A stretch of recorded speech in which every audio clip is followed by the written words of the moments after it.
Alright guys, welcome back po muli sa ating spear fishing. So andito ulit tayo sa Hinatuan. Oras natin ngayon ay nasa mga alas 8 na siguro ng umaga. Ang lalaki ng gulong ng alon dito. Pero try pa rin natin mag king mac hunting dito gamit yung decoy natin. Ito yung decoy natin. Wala na naman tayong kasama. Solo dive pa rin tayo. Sana makadali tayo ngayon dito kahit na maalon. Ito, ang lalaki ng gulong ng alon. Magalaw yung bangka natin. Alright mga pare-chong, ayan, welcome back po muli guys sa ating spear fishing. So, pagpasensyaan nyo na kung ngayon lang po tayo nakapag-upload ng video. Gawa ng busy kasi tayo at matumal din yung pahuli dito sa amin. Kaya pinagdugsong-dugsong ko na lang yung video natin para hahaba yung time duration nito. May mga araw din kasi guys na wala tayong nahuhuli. Kaya isa din yun sa rason kung bakit delay yung upload natin. Kasi nakadepende lang kasi tayo sa kung ano yung nahuhuli natin. At makalipas ng ilang minuto guys, eto, may lumapit na kagad sa decoy natin. Grupo ng mga rainbow runner. At dito hindi ko muna pinansin, baka may biglang tangigi na susulpot sa atin. Pero nung wala naman, nag-focus na tayo dito sa isang ito na malaki na krusonada na lumapit sa atin.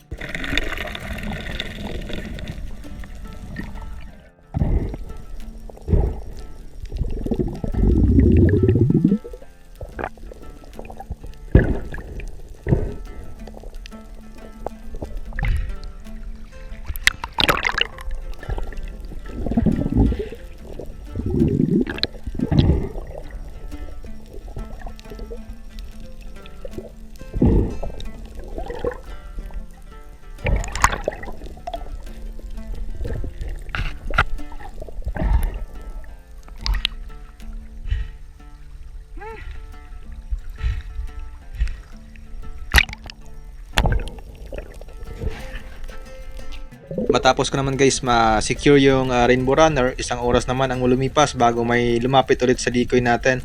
Sa pagkakataong ito, grupo ng mga yellowtail barracuda. Grabe, ang lalaki nila. Maliit lang tingnan sa camera pero nung nakuha ko yung isa, malaki pala.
Nasa mga 4 na kilo, 3 kilo siguro. Maliit lang tingnan sa ilalim pero napakalaki pala. At pagkatapos nito guys, nag-dive pa ulit ako. Kaso wala na pong lumapit sa decoy natin kasi nagbago po yung galaw ng current or yung agos. Kaya nawala na rin yung mga bait at yung mga pelagic din na nasa paligid. Kaya nag-decide ako na umuwi na lang at magbenta nitong nahuling isda natin. Kanina, rainbow runner. Ayos.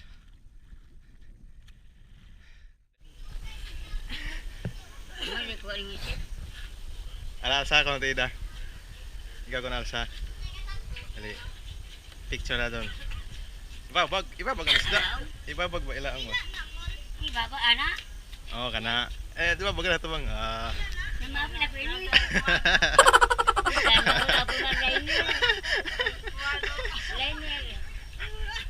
Timbang ko na to.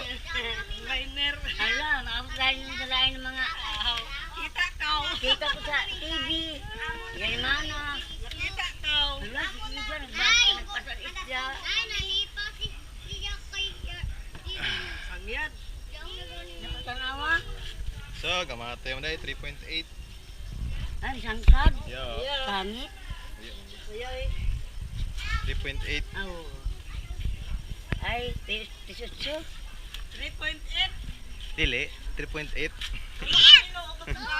Eh, ba na gani, tisutso. Tisutso mo tala. Tisutso.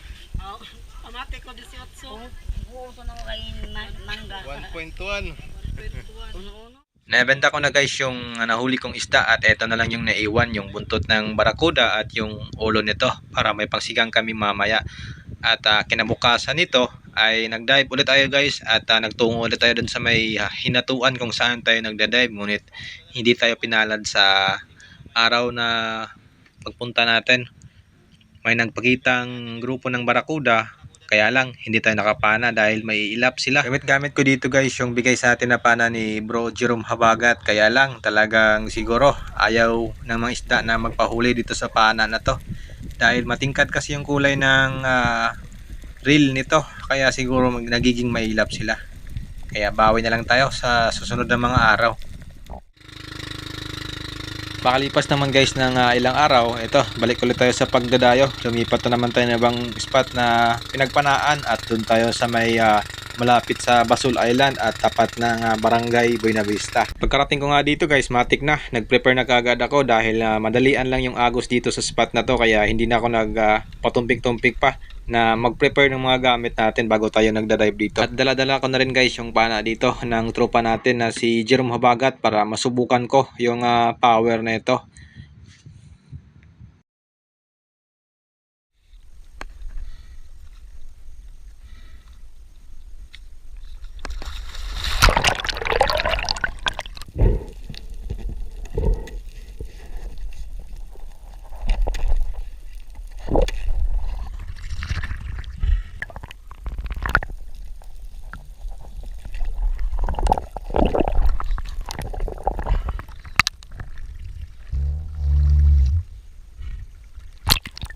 Rubber's loaded na guys, kaya tara na, let's go at magdadive na tayo.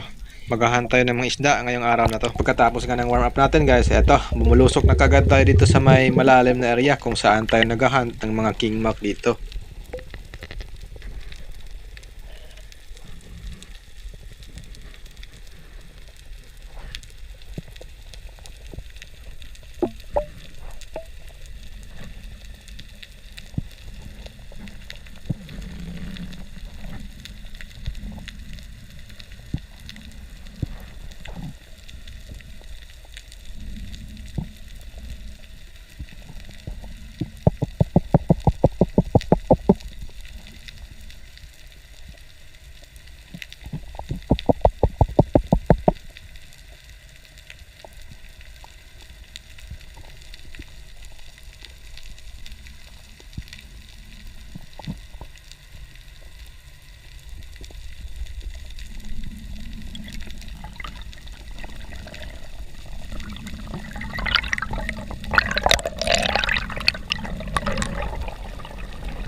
Kaya lang guys, nakailang dive na tayo dito at halos lumakas na yung agos dito. Wala pa rin nagpapakita sa ating mga pelagic or mga isda na pwede nating mapana. Kaya nag-decide ako na umahon na lang at lumipat ng ibang spot at doon naman tayo nagpatuloy sa pamamana natin doon sa may Basul Island at gamit natin doon yung luma kong pana. A few minutes later. At eto kagad guys ang bumungad sa atin pagkarating natin doon sa may Basul Island, grupo ng mga rainbow runner, kaya nakahuli kagad tayo ng isang piraso dito. Grabe, napakatumal talaga ngayon ng sampa ng isda, kaya bihira na lang tayong nakapag-upload ng video. Kailangan mo pang i-compile para hahaba yung time duration para makapag-upload tayo ng video.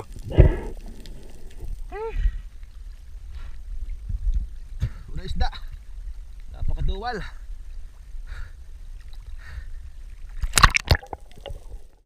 At habang nagpapahinga naman ako dito guys, may nagpakita sa atin isang unicorn fish, kaya dali-dali kagad akong nag-dive down dito para mapana natin ng isda na to.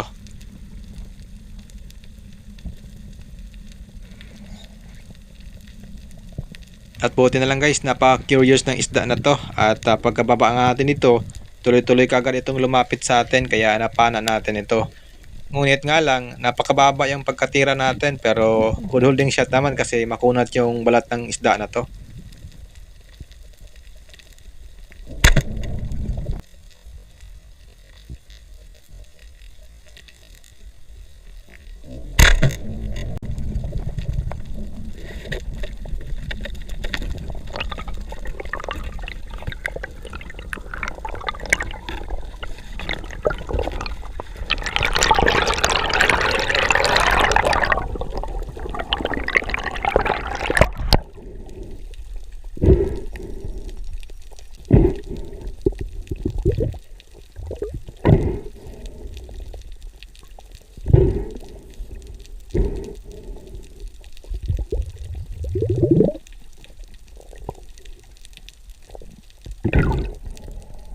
Good size na rin guys ang isda na to. Ito po ay umabot ng 3 kilos, kaya goods na. May pangbawi na tayo sa konsumo natin sa araw na to.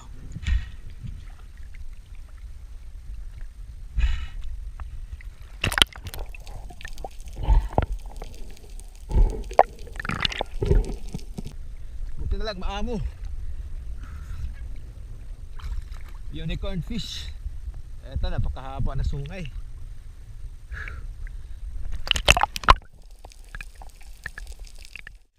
At after ko guys ma-secure yung isda, eto, may nagpakita ulit sa atin. Grupo na naman ng mga rainbow runner siguro. Ito yung kasamahan ng rainbow runner na napana natin kanina at bumalik, kaya nakahuli ulit tayo ng isda dito.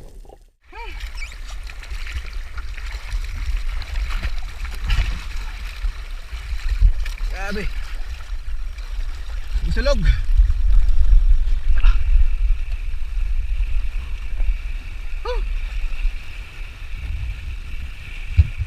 Lakas ng agos. Ito lang nahuli natin. Ano, Diyos ko.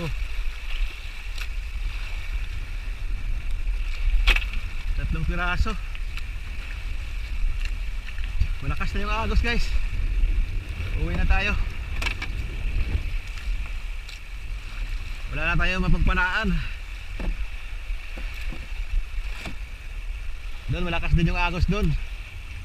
Dito naman malakas din yung agos dito. Pati doon sa likuran. Hirap na tayo gumana. Tatangay na tayo sa agos. Yan yung agos oh.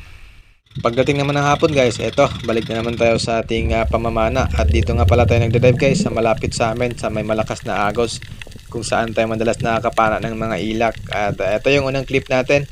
May nagpakita sa ng mga ilak, kaso napakailap naman. Konting abante lang, liliko na kagad sila at pabalik doon sa may malalim na area, kaya hindi ko na lang pinilit. At dito sa pamamana natin guys, sa hapong ito ay nakapana tayo ng ilak dito. At ito yung clip na yon na nakahuli lang tayo ng isang piraso dito. Grabe, napakatumal talaga ngayon ng panain dito sa amin. Kaya ito talaga yung isa sa mga rason ko kung bakit dili-dili yung upload ko dito. Kailangan ko pang i-compile para makaipon tayo ng video at makapag-upload.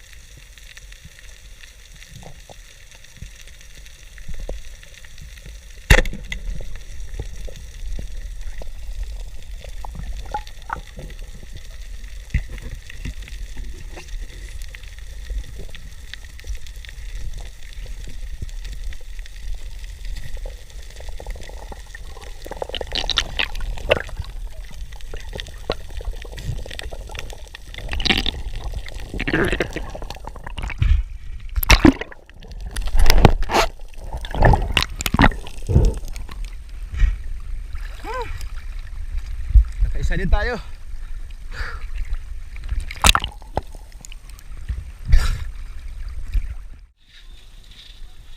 Ay, Bilay.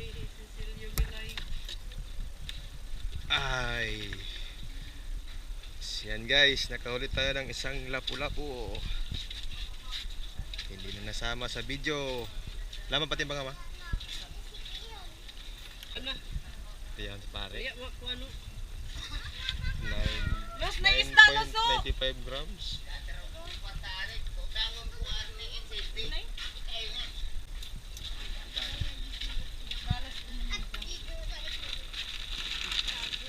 Kani, Hi guys! Dry lopak guys, tagkimbang. kono 4. At pagkalipas naman guys ng ilang araw, eto, bumalik na naman ako dito sa may Basol Island at nagbabakasakali tayo na makahuli tayo sa araw na to ng mga isda dito. At eto yung naging unang pag-ambush natin kung saan nakaka-excite mag-ambush dahil yung mga bait dito talagang hindi mapakali at na malakas yung tunog ng mga bait na may nanginginain sa kanilang mga pelagic at talagang hindi mapakali. Kaya hindi rin ako mapakali dito guys at kung saan ang direction ko na nakalingon ako dahil hindi ko alam kung saan yung direction ng pelagic na dadaan sa atin.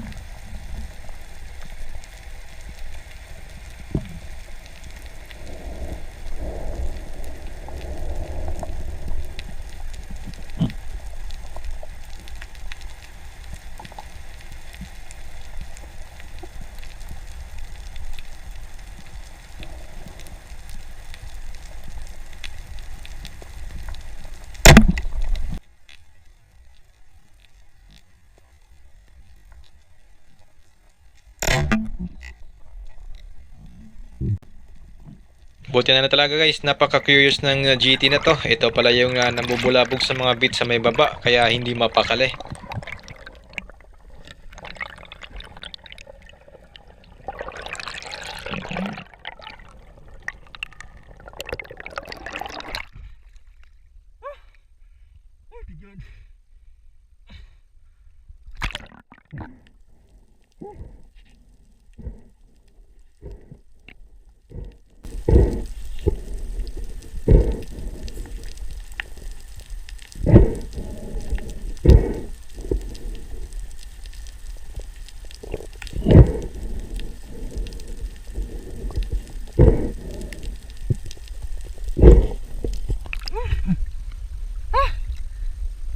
GT. Thank you. Kaya pala nabulabog yung mga dalagang bukid. Dahil pala dito.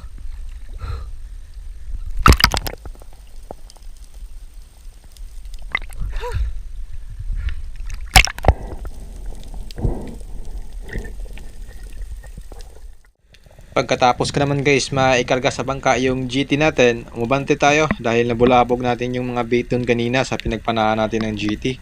At eto yung pag-ambush natin dito. Pagkalapat ko nga dito, may nagpakitang mga samaral or mga kitong, or ang tawag sa amin ay mga buras. Kaya target lock agad tayo dito sa isda na to.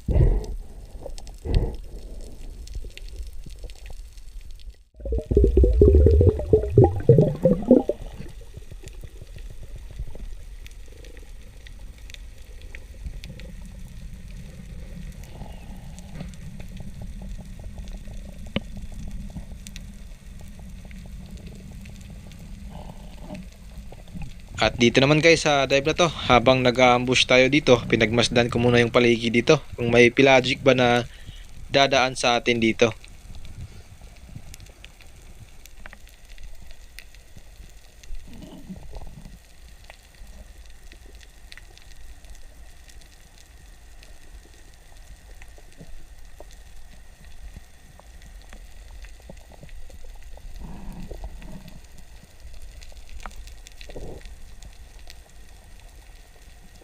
Ilang segundo pa nakalipas dito guys, mukhang wala namang nagpakita sa atin dito kaya agad akong umahon dito.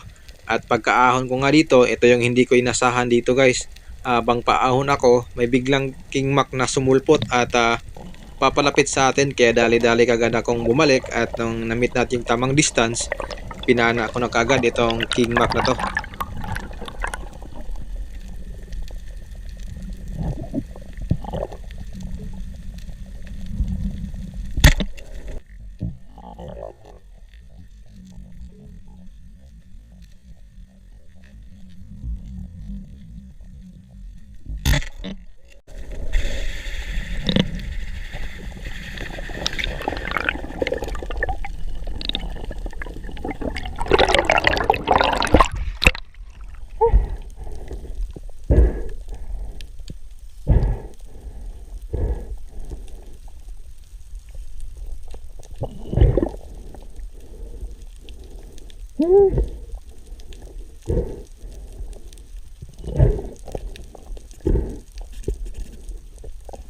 Hindi ganun kalakihan ng King Mac na to guys, pero malakas din humatak ang isda na to, kaya binagbigyan ko nang muna ng line para hindi mapunit yung laman nito, dahil napataas natin yung patama dito sa sobrang excited ko na makapana ulit ng King Mac dito.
At sa sumunod na pagsisid naman natin guys, ito yung hindi ko inasahan dito.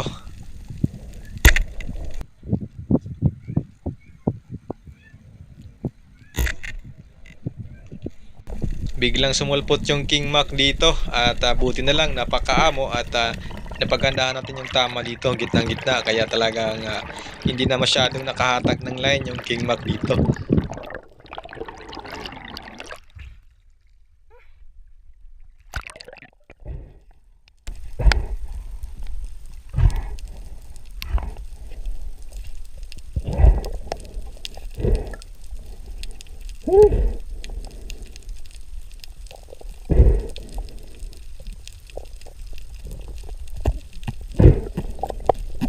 May kalakihan na rin guys ang King Mac na to. Ito po ay nagtimbang ng 6.5 kilos, kaya ayos na. At ito naman guys yung kagandahan kapag naka-double flapper tayo. Just in case na hindi mahuli sa unang flapper, at least may kasunod pang flapper, kaya ito yung nangyari. Hindi nakatagos yung flapper naman, kaso nagtiklop ito, kaya eto, sumabit siya sa isang flapper, kaya nahuli pa rin natin.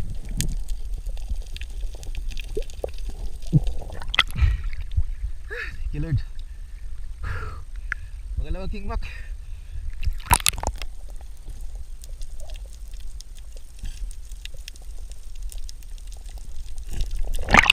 Ito malaki to, sa mga 6 na kilo.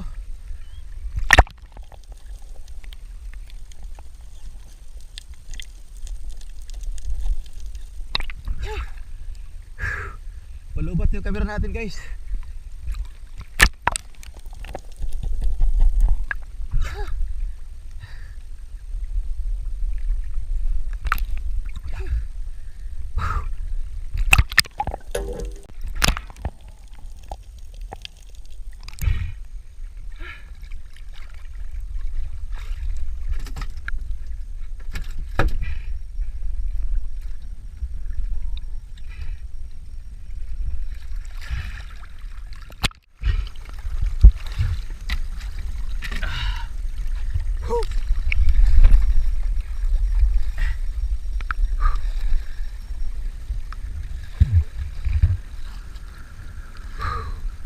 Uwi na.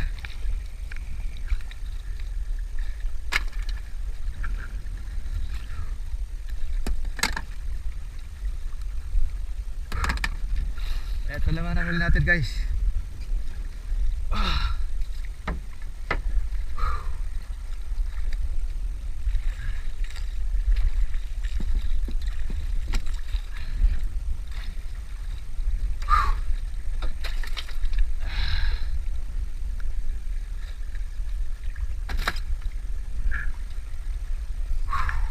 Ito yung pinakamalaki.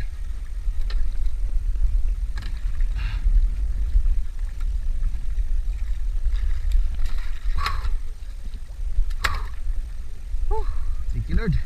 A few moments later. Eto naman guys, yung mga nahuli ko lahat. Bali may nahuli pa akong dalawang Oriental Sweet Lips bago ako nakapana ng GT. Hindi ko na nabidyohan gawa ng akala ko kasi wala akong mahuli sa araw na to. GT. Yan na, sige na. 3.7. Kila. 3.7 King Mac. Kuan ba itong si Junjun? Ato si Tukila.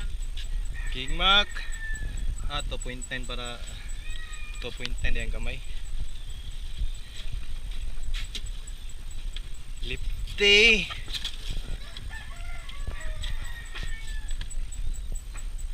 .2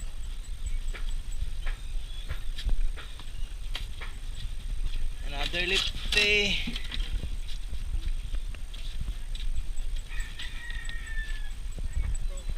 Dos sarado 2 kilos.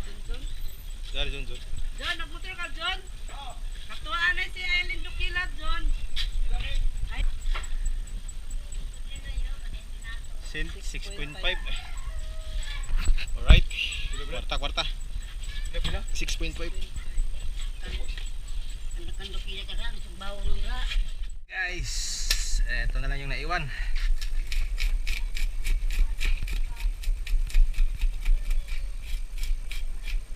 GT na lang yung naiwan. Yung mga King Mac natin, yung dalawa. Eto na lang, ulo na lang.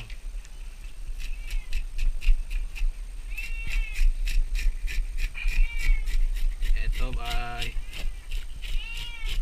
hiwa-hiwain natin to, pambenta din. Iwan natin yung ulo, pang sigang mamaya.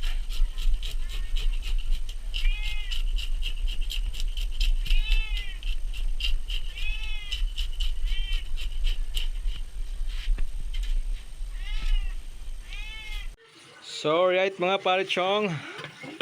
So ito na yung ating isda nahuli. Ito na yung ating pangulam ngayon, tanghalian. Paksiw. Paksiw na King Mac tsaka GT. So ito yung ating kinita doon sa mga nahuli nating isda. So ito yung unang benta. Ito yung nasa likuran. Ito. Tapos ito namang pangalawa, ito yung inangkat na sa atin. So ang total nito, hindi ko na pinakita sa inyo, pero ang overall total nito ay umabot po ng sobra 3,000. At ito naman yung sobra pa dun sa ulo, pangsigang mamayang hapunan. So yan. So dalawang ulo ito. Yung malaking King Mac natin at saka yung GT. Yung paksiw namin, pang-ulam namin ngayon, buntot lang yon. At etong pana ni bro, ayan. So hindi ko nadala kanina kasi parang mailap yung isda dito sa reel natin. Matingkad kasi yung kulay. At eto naman yung decoy natin, nag-repent tayo. Kinulayan ko muna ng epoxy. Binalot ko sa epoxy kasi nagbubbles yung pintura gawa ng napasukan ng dagat. Kaya ito, pinturahan natin to ulit para makapag King Mac hunt ulit tayo.